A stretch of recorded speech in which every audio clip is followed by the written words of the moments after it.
नमस्कार मेरी YouTube family, Anshika voice में आप लोगों का स्वागत है। कहानी अच्छी लगे तो लाइक कमेंट शेयर कीजिएगा और चैनल पे न्यू हो तो चैनल को कृपा करके सब्सक्राइब कीजिएगा। आइए सुनते फिर से एक नई कहानी। अच्छा बेटा या अच्छा पति। 15 घंटे का थकान भरा सफर कर चंचल अपने छोटे भाई समीर की शादी अटेंड कर 10 दिन बाद आज ही घर आई थी। अपने 3 साल के बेटे प्रिंस को सोफे पर बिठाकर अभी वो अपने कमरे में जा ही रही थी कि ममता जी ने उससे कहा, बहू अब फटाफट से खाना बना लो, तेरी दोनों नंदे ससुराल से आज आ रही हैं, तो जो भी बनाना है उनकी पसंद का बनाना। मेरी जरूरत का सारा सामान भी मंगवा करके रख दिया है। अपने कमरे की तरफ जाती हुई चंचल के पैर तो वो ठिठक गई। मन ही मन सोचने लगी कि नंदों को भी पता था कि मैं 15 घंटे का सफर तय करके थकी हारी घर आऊंगी, फिर आज आने की क्या सूझी, जबकि दोनों यहीं पास में ही रहती हैं और हर रविवार को यहाँ आ जाती हैं।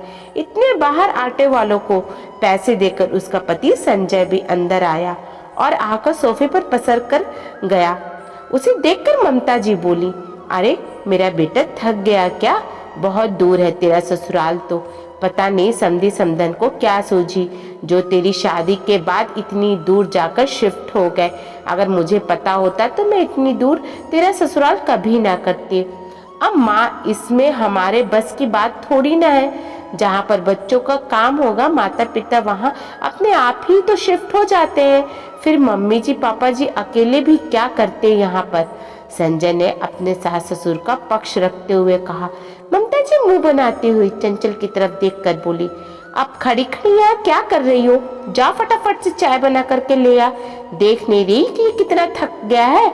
ममता जी की बातें सुनकर संजय हंसते हुए बोला, अरे माँ, मैं अकेला थोड़ी ना थका हूँ, वो भी तो थकी है, वो भी मेरे साथ ही तो आई है। तो इतनी दूर से ट्रेन में बैठी बैठी तो आई है। कौन सा ट्रेन में कोई काम कर रही थी जो थक गई? ममता जी चिढ़ते हुए बोली। चंचल ने अपने लगेज की तरफ देखा तो संजय ने कहा, तुम जाओ और चाय बना लो, तब तक मैं ये सारे बैग उठा करके कमरे में रख देता हूँ। उसकी बात सुनकर चंचल तो रसोई में चली गई। पीछे से संजय उठकर बैग उठाकर कमरे में रखने लगा तो ममता जी बोली, अरे थोड़ा आराम कर ले, अभी अभी थका हुआ तो आया है, बैग उठा करके वो नहीं रख सकती क्या जो उसका काम तू कर रहा है? माँ, उसमें उसका काम और मेरा काम क्या है? इसमें मेरा भी तो सामान है। अगर मैं रख दूंगा तो काम जल्दी ही फ्री होगा। फिर सोच रहा है कि बाहर से कुछ मंगा ही लेता हूँ, बहुत जोर से भूख लग रही है। अब चंचल भी थक गई होगी तो क्या खाना बनाएगी? क्यों खाना क्यों मंगा रहा है? अभी तेरी दोनों बहनें मधु और मेघा भी तो आ रही है यहाँ पर, उन्हें क्या बाहर का खाना खिलाएगा? ममता जी की बातें सुनते ही संजय जहाँ था वही रुक गया। क्या मेघा दी और मधु दीदी आ रही है? आज अचानक कैसे आ रही हैं? अब तुझे देखे हुए काफी दिन हो गए थे इसीलिए आ रही हैं। वो तो उनके बच्चे की परीक्षाएं चल रही थी, छुट्टियां नहीं मिली, नहीं तो बच्चों को भी लेकर के ही आती। बहुत दिन तो कहाँ हो गए माँ, अभी 5 दिन पहले यहाँ से गया था, तब तो दोनों से मुझसे मिलकर ही गई थी। संजय ने धीरे से कहा, ये तो उनका प्यार है तेरे लिए जो वो तुझसे मिलने आना चाहती हैं, तो इसलिए बाहर से खाना मत मंगा, चुपचाप बहू को बोल दे कि उनकी पसंद की चीजें बना दे। मेरी बेटियां कोई बाहर का आया हुआ खाना नहीं खाएंगी। पर माँ, चंचल भी तो थक चुकी है, 15 घंटे का सफर कुछ कम नहीं होता है, ऊपर से 3 साल का बेटा है, ट्रेन में कितना परेशान कर दिया उसने। एक बच्चे में ही थक गए तुम लोग। मैं भी तुम तीनों को ले करके कहीं भी आती थी जाती थी तुम्हारे ननिहाल। माँ, वो 15 घंटे का रास्ता नहीं था, लेकिन 1 घंटा तो ट्रेन में सफर करती ही थी ना। तब तो मेरी मदद के लिए कोई भी नहीं आता था, वो भी 3-3 बच्चों के साथ। माँ, आपने क्या किया वो आप जानो, आपकी सास ने आपके साथ क्या क्या किया आप जानती हो, लेकिन आपके साथ जो हुआ उसे बहू पर थोपना तो गलत है ना। भला उसका बदला बहू से क्यों? तेरे पापा ने भी कभी पलट करके जवाब नहीं दिया तेरे दादी को, जो तू आज अपनी पत्नी के लिए मेरे सामने से आ जाता है। माँ, पापा और मुझ में फर्क है, आप हर चीज में कंपेयर क्यों करते रहते हो? मेघा दी और मधु दीदी आ रहे हैं तो उन्हें भूखा तो वापस नहीं भेजूंगा, लेकिन हाँ, खाना मैं बाहर से ही मंगा रहा हूँ। चंचल भी थक चुकी है, उसे भी आराम चाहिए। अभी तो काम पर लगा दोगी, फिर बीमार पड़ गई तो 2-3 दिन तक घर का काम खुद करोगी। उससे बेहतर है कि खाना बाहर से ही मंगा ले। कहकर संजय ने खाना बाहर से ही ऑर्डर कर दिया। ये देखकर ममता जी तिल मिला कर रह गई। खैर, थोड़ी देर बाद अभी चाय बैठकर पी ही रहे थे कि मेघा और मधु भी आ गए। उन्हें देखकर अम्मा जी बहुत खुश हो गए। अभी वो लोग बैठकर हालचाल पूछ ही रहे थे कि इतने में डिलीवरी बॉय खाना देने आ गया। संजय ने जाकर खाना लिया और पेमेंट करके आ गया। ये देखकर मधु और मेघा ने ममता जी की तरफ इशारा करके पूछा कि क्या बात है, खाना बाहर से क्यों मंगाया है? भैया, आजकल के बहुओं को जोर आता है नंदों के लिए खाना बनाने में, इसलिए बाहर से खाना आया है। ममता जी भी धीरे से बोले, पर ये बात चंचल को सुनाई दे गई, पर वो कुछ ना बोली, बस बैठकर रसोई में से आ गई, क्योंकि वो जरा सा बोलेगी तो ममता जी 10 बातें सुनाएंगी। और इस बार तो 2 नंदे भी साथ में बैठी हुई थी। संजय और चंचल ने मिलकर खाना निकाला और सब लोग साथ बैठ के खाना खाने बैठ गए। इतने में मेघा बोली, कुछ भी कहो चंचल, तुम बड़ी भाग्यवान हो जो तुम्हें ऐसा ससुराल मिला है, पूरे परिवार के साथ बैठकर खा रही हो, वरना हम तो रोटियां बेल बेल कर ही परेशान हो जाते हैं। तुम्हें तो इसके लिए बहुत दान धर्म करना चाहिए और भगवान का शुक्रिया अदा करना चाहिए जो हमारा भाई मिला, जो कम से कम ये तो समझता है कि बीवी थकी हुई है तो बाहर से खाना मंगा लो, वरना हमारे पति तो खाना बनवा ही लेते थे हमसे। मधु भी साथ की साथ बोली, पर चंचल मुस्कुरा कर रह गई, अरे वो तो मेरी दोनों बेटियां एक ही घर में हैं जो हिल मिल कर काम कर लेती है, नहीं तो इतना बड़ा परिवार हो, कोई और होती तो बहुत बुरी हालत हो जाती।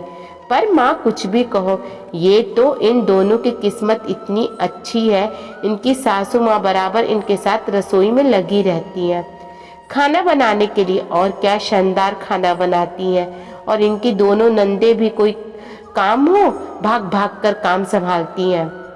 संजय ने कहा तो ममता जी तुनकते हुए बोली, क्यों, तेरी बहनों ने क्यों तेरी शादी में भाग भाग करके काम नहीं किया था क्या? तो अम्मा, मैं कहाँ इनकी बुराई कर रहा हूँ, मैं तो बता रहा हूँ कि इनके परिवार वाले भी काफी मिलजुल कर काम करते हैं। थोड़ी देर में खाना खा लेने के बाद सब लोग बैठे तो मेघा ने कहा, अरे चंचल, तुम्हें तो बहुत सारी विदाई मिली होगी, आखिर तुम तो इकलौती बहन हो, जरा हमें भी दिखाओ, विदाई दिखाओ तो सही।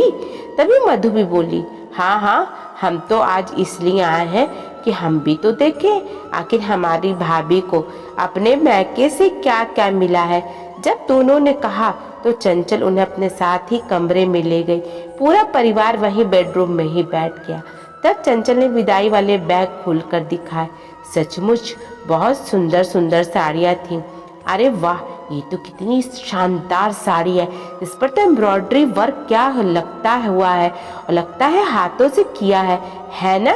मेघा ने पूछा तो चंचल बोली, हाँ दीदी, ये माँ ने स्पेशली कहकर मेरे लिए बनवाई थी, बहुत महंगी पड़ी पर। अरे तो हाथ की कारीगरी तो वैसे भी महंगी ही पड़ती है, मुझे तो ये साड़ी बहुत ही पसंद आई है। बीच में ही मधु भी बोल पड़ी।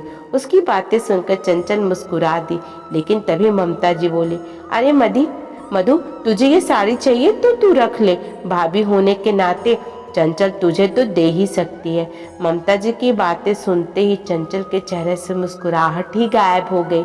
लेकिन संजय बीच में ही बोल पड़ा, दीदी, आप लोगों को ऐसी साड़ियाँ चाहिए तो मैं बनवा दूंगा। इस बार रक्षाबंधन में मेरी तरफ से ऐसी ही साड़ियाँ आप दोनों के लिए। अरे क्यों बेवजह खर्चा कर रहा है, जब साड़ी ही तो यही दे देना। पर माँ, ये साड़ी तो चंचल की मम्मी ने उससे दिलाई है, इसे हम कैसे ले सकते हैं? मधु ने कहा, हाँ माँ, दीदी सही तो कह रही है। संजय ने मधु का समर्थन किया, क्यों नहीं ले सकते? भाभी की चीज पर तो ननद का भी हक होता है। तेरी दादी तो सीधा हुक्म करती थी देने के लिए, और तेरे पापा तो मेरी चीज दिलवा भी देते थे अपनी बहन को, और तू पता नहीं कौन सी दुनिया से आया है जो देने से ही इनकार करता रहता है, पर एक अच्छे बेटे की तरह तेरे पापा ने कभी इनकार नहीं किया अपनी माँ को और बहनों को। माँ, आपके सामने अच्छा बेटा बनने के चक्कर में मैं अपनी पत्नी के साथ गलत नहीं कर सकता। अभी तो तुम अपने सामने अपनी मनमानी कर लोगे, लेकिन आने वाले वक्त में उनका मैका बंद करवा दोगी। कड़वा बोल रहा हूँ लेकिन सच बोल रहा हूँ। आज तुम अपनी कौन सी ननद को घर पर बुला लेती हो? सच सच बताओ।